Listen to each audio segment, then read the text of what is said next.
lot is happening to you now, and you're coming out, you're being dragged, whether you like it or not, out of the sort of background you've had into the whole razzmatazz. I mean, look at tonight, all the glitter and the Duke of Edinburgh.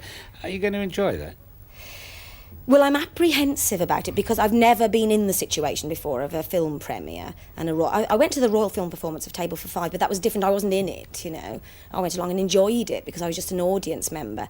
But tonight it's me, you know. It's me, and there's all sorts of people there, like friends, people who you were doing the film with, and family, and they're all from different parts of your life. And I find that a really tricky situation. I never know I'm sort of like a dog. I'm like my dog used to be. You know, I know who to go to next and who to talk to, and I get really sort of het up. I quite enjoy it, but I don't know what to make of tonight. In a Best Actress field so defined by death and the fear of nuclear radiation, Julie Walters' performance is certainly a change of pace. All afraid of getting cancer. Bloody cowards. While not all nominees had the longevity of Shirley MacLaine, Meryl, Jane and Deborah were still already established in the Hollywood scene and as recognizable movie actresses. Julie Walters, on the other hand, was just beginning. Do you think I'll be able to learn? Are you sure you're serious about wanting to learn? I'm dead serious. Yeah, look, I know I take the piss and that, but that's only because I'm not, like confident like. Julie was expelled from school at the age of 17, but did not tell her parents about it. Is this a hidden scandal that we haven't heard about before? No, I don't think so. No, I was asked, but it was because I was lazy and I was never there. I mean, that's why, really. They did say I was subversive, but I know what subversive means now. I didn't then, and I thought, how can I be subversive? I don't know what it means. Anyway, I was just asked to go, so I did. Instead, she said she wanted to become a nurse and trained for 18 months before she gained interest in acting. Her family initially didn't react positively to this new passion, her mother simply saying, "You must have a brain tumor." But Julie decided to go on this new career path, describing it as, "I didn't even know how to be an actress, but I had a boyfriend at Manchester Polytechnic and he told me they had a theatre department." After a time at the Manchester Polytechnic School of Drama, she joined the Everyman Theatre Company in Liverpool, where she met dramatist and composer Willy Russell, who would later write Educating Rita specifically with Julie Walters in mind.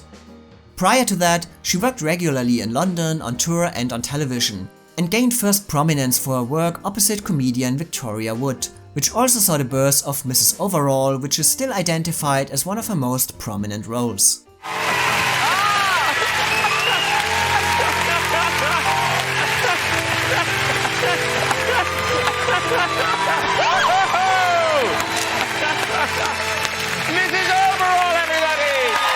However, her level of recognition would change forever when Educating Rita premiered at the Warehouse Theatre in London in June 1980. Julie Walters was uncertain about her first big part and later described how terrified she was on opening night, as she didn't think that she had truly found Rita, a working-class hairdresser who wants to change her life by studying literature. But when she went out and the audience started to laugh at her line deliveries, she immediately knew that her Rita was going to be a big hit. And indeed, Educating Rita, which was described as My Fair Lady for the 80s, became a big success and her performance won her awards as the Best New Actress by the London Critics and Most Promising New Artist of 1980 by the Variety Club of Great Britain, and she was called a delightful newcomer in the Shirley MacLaine tradition. I'm going to cry because this show has been as long as my career. It's been a long night. Almost as long as my career. Her stage performance was further called perfect, impressive and unique, as well as funny and touching at the same time. Julie herself credited a lot of the success of her performance to the fact that she could identify with her character. Rita was a great part for me. She attaches herself to all the superficialities of class, cheese, wine and all that. That kind of thing was unusual for me too. I had a middle-class boyfriend in college, and I remember going to his house, smelling freshly ground coffee and thinking, my god, I too felt I was in a place where I could neither go back nor forward, neither working class nor middle class. Was it a role that mattered a lot personally to you? Yes, it felt like Rita's story was a parallel to my own. She was moving from a working class base into a middle class setup, into education. You know, and the problems that it had. What do you leave that behind you? What does it mean anymore? Who are you? I mean, it was just the whole thing meant a huge amount, yeah. It was very much a parallel of my own. I can't talk to the people I live with anymore. I can't talk to the likes of them at your house. Because I'm a half-caste. However, despite all this success, it did not seem likely at first that Julie Walters could again give Rita a voice in the planned movie version. Her lack of experience as a movie actress, as well as her obscurity outside of the London theatre scene, caused doubt that she could make the movie a financial success, and if the financing should come from the US, there were different casting ideas altogether. Lewis came backstage, we were doing it on stage, Lewis came back and he said, darling, I want to make a film of this, but I don't know whether I can use you because you're not a star. He said, but I'm going to go away and try and make the money. And then you went to America. Yes. They suggested Dolly Parton. Yes. There's a great bit of casting to play a typical English girl, Dolly Parton. We can both think of two very big reasons why she wouldn't. But Lewis Gilbert, who was going to direct the movie version of Educating Rita, was determined to let Julie Walters recreate her star-making role. Due to his past successes with 3 James Bond movies, he was able to secure financing in England. And when the male lead of Educating Rita had been cast, everything was a little bit easier. Anyway, but in the end, he rang up and said, we've got Michael. We don't need a star for your part. You've got the part.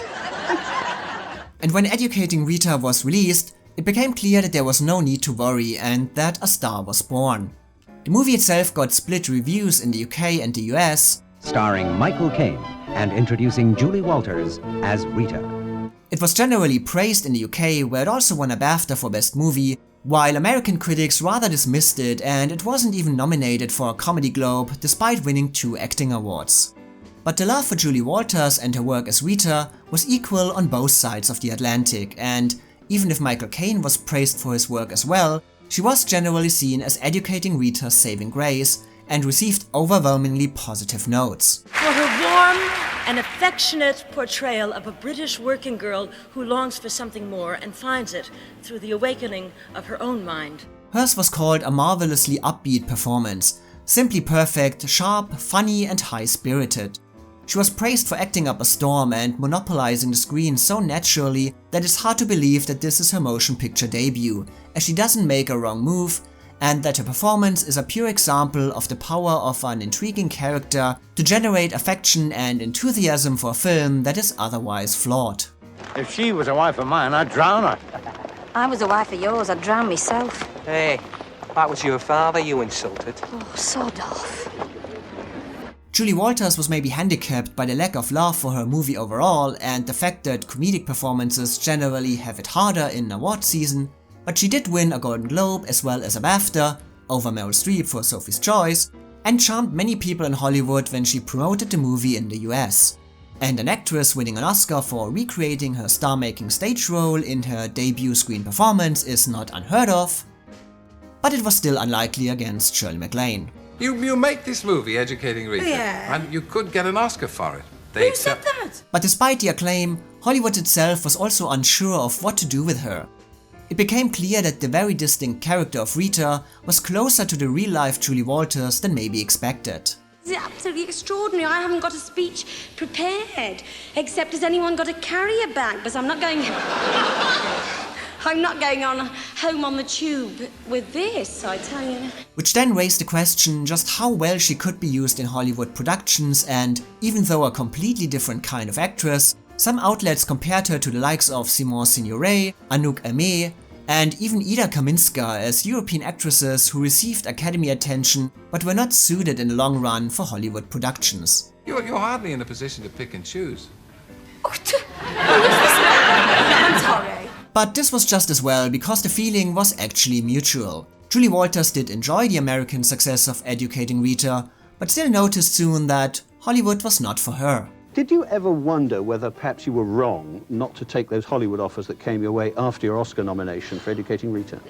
No, I don't, because first of all, I only ever had one concrete offer, The others were scripts that they would set up, but the scripts were all things I'd seen before and done before. And I thought if I'm going to do something in America, I'd like it to be something special. You make this movie and you arrive in Hollywood, and you have been feted, and people are saying what a marvellous discovery you are. And then Burt Reynolds offers you a part. Now, Burt Reynolds' movies are very popular. They make an awful lot of money, and it could be an avenue to further fame, couldn't it?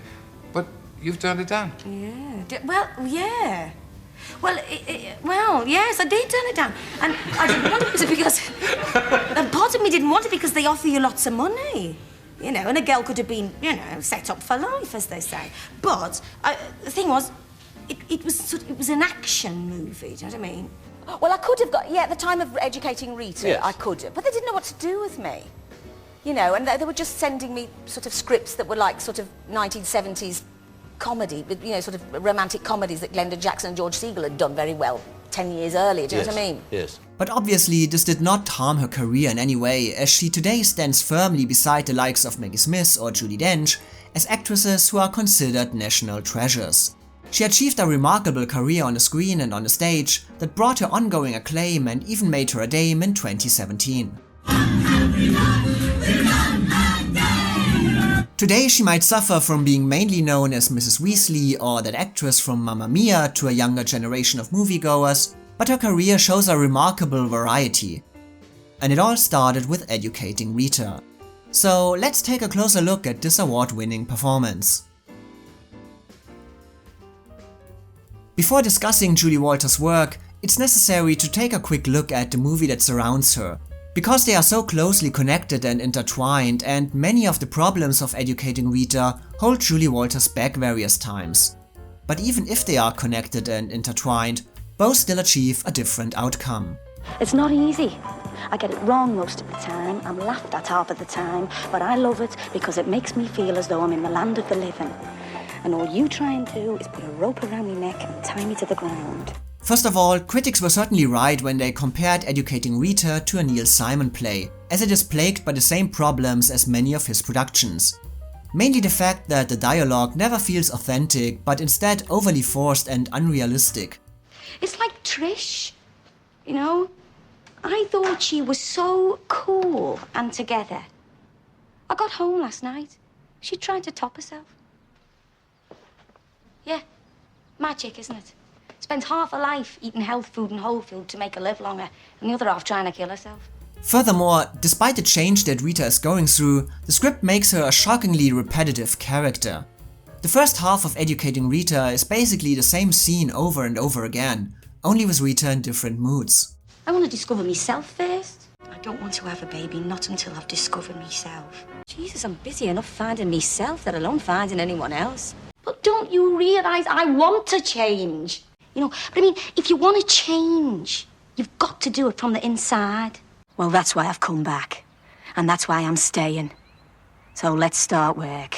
So we dump it on the fire. And we start again. While this is obviously not Julie Walters' fault, it does lessen the impact of her work occasionally, as Rita's development feels either too slow or too sudden at various points in the story. And while it's usually commendable when the movie version of a play tries to open up the limitations of the stage, Educating Rita is an example of when it's done completely wrong. The relationship between Frank and Rita is the heart and brain of the movie, and therefore its only reason for existing. So whenever they are not together, the movie loses any bit of life and wit. It's always obvious that the supporting characters were newly added to an already existing plot.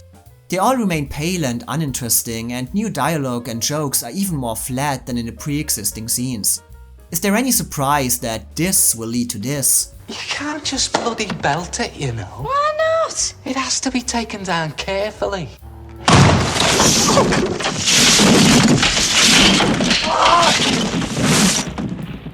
Or this will lead to this. Susan, when was it you stopped taking a pill?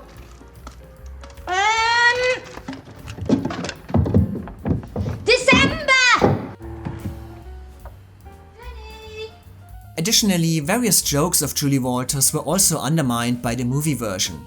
The introduction of Rita might work in the play when she suddenly bursts on the stage and starts talking non-stop, but by showing her already prior to this moment, the effect is never the same, no matter how hard Julie Walters tries. coming in, aren't I? It's that stupid bleeding handle on the door. You want to get it fixed? Yes, I meant to. Well, that's no good, is it? Always meaning to. You want to get on with it, because one of these days you'll be shouting, come in, and it'll go on forever, because the poor sod on the other side won't be able to get in, and you won't be able to get out. A similar problem arises when Rita moves in with her bohemian roommate. When she appears again afterwards, it probably produced a same time next year like surprise on the stage, but since the movie audience has already seen Trish, it again is not as comedic as expected. Especially because Trish is played with such an awful, shockingly BAFTA-nominated performance by Maureen Lipman that it only makes the audience wonder why Rita would fall for this kind of behavior in the first place. I'm running a bistro for a friend at the moment. Fascinating people. You'd love them. And on top of that, the character of Rita is not even established very well. We are never told why she wants to change, why she has chosen literature as a way of escapism, and what she even wants to get out of it. Surely Trish or Frank are no role models for a life devoted to literature. What does Rita want and why? The story never concerns itself with this question, making Rita a less developed character than she could have been, and therefore making it harder for Julie Walters to give any sense and reason to it all. There's a marvellous Chinese takeaway just at the end of our street, you know.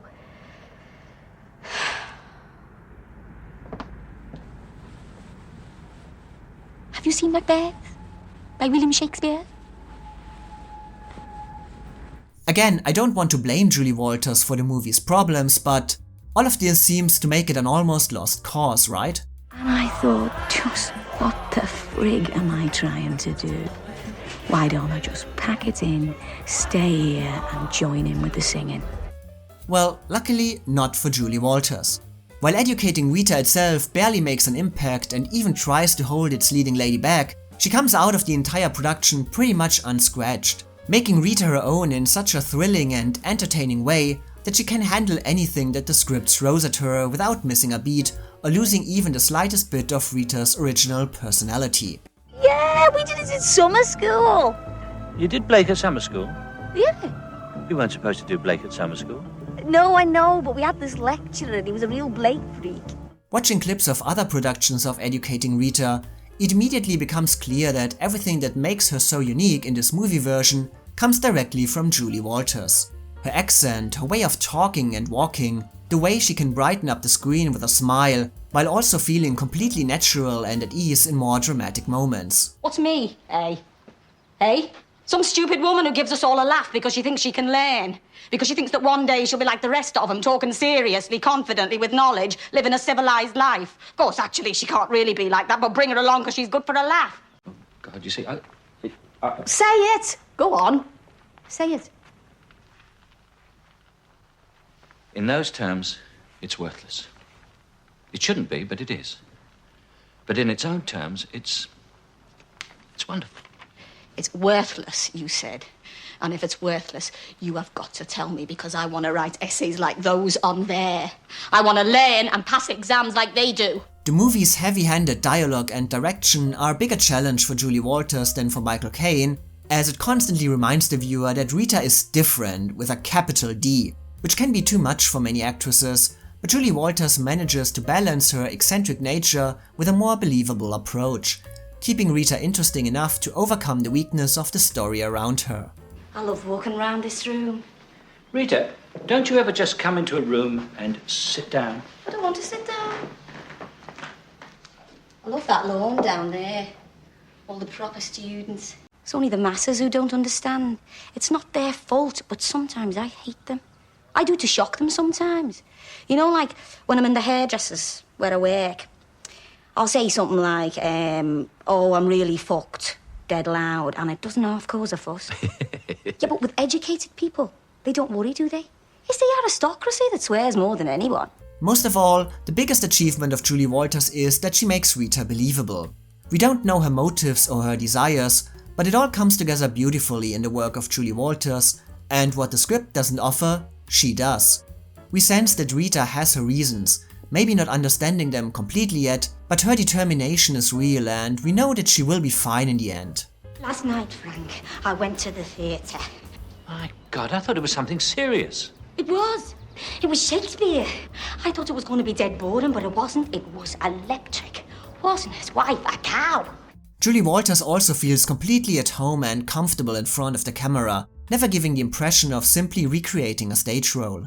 If you could stop pouring that junk down your throat in the hope that it'll make you feel like a poet, you might be able to talk about things that matter. Julie Walters can do a lot simply by changing the tone of her voice or using Rita's accent to the fullest effect, adding comedy and a memorable touch to many ordinary moments. Well, you said bring in other authors. Reference to other works will impress the examiners, you said. Oh, they just throw me out the theatre. My God, Frank, I'm just talking to some students down on the lawn. Because you're a crazy mad piss artist who wants to throw his students through the window. On the other hand, many scenes that are supposed to be funny actually don't work in either the script or Julie's performance, but she somehow makes it seem that the viewers don't have to laugh at this moment, but see it as a small instance in her personal journey. Even if I was having an affair, there's no point in burning me books. I'm not having it off with Anton Chekhov.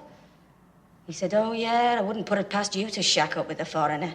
And most of all, Julie Walters makes not only her character, but also her journey believable. Rita at the end is still Rita from the beginning, but with a different look on life and a different feeling in her own potential, and Julie Walters catches these nuances naturally and beautifully. I'm proud of you, Rita.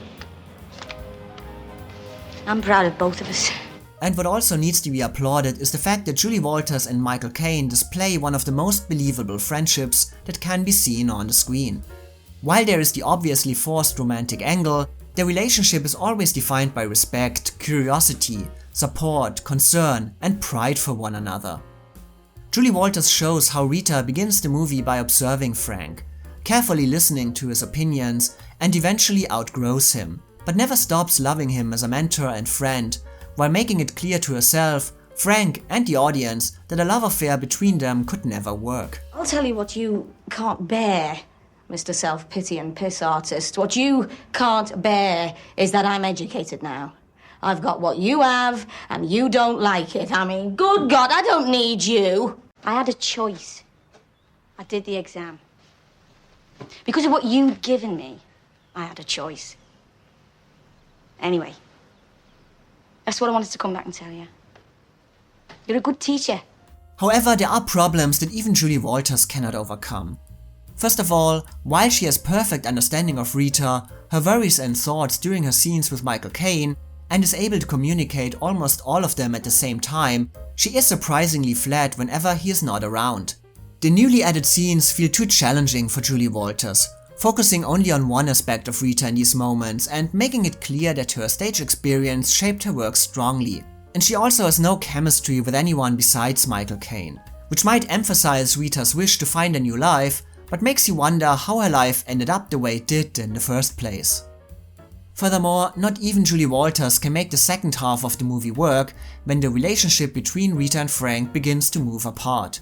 While repetitive, their scenes in the first half of Educating Rita are the movie's highlights, and when this dynamic shifts, the characters lose many of the qualities that made them so special. I understand literary criticism, Frank, and when I'm with you, that's what we're supposed to be dealing with. Oh, literary criticism, eh?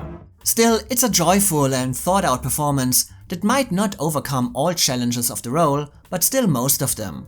Michael Caine's work might keep the picture grounded and give it its gravitas, but Julie Walters brings it to life with her original, organic and breathing take on Rita, which rightfully made her a star, gave her a long-lasting career, and also earned the respect of her mother in the end. So she never said it. Once we were walking along the street, it's after I'd done my first film, Educating Rita, with Michael Caine, and we were walking along the street, and I felt her pushing me. I was gone home to visit, and I could feel her pushing me along the pavement. She pushed me into this woman and said, hello, this is my daughter, Julie. She's just finished a film with Michael Caine.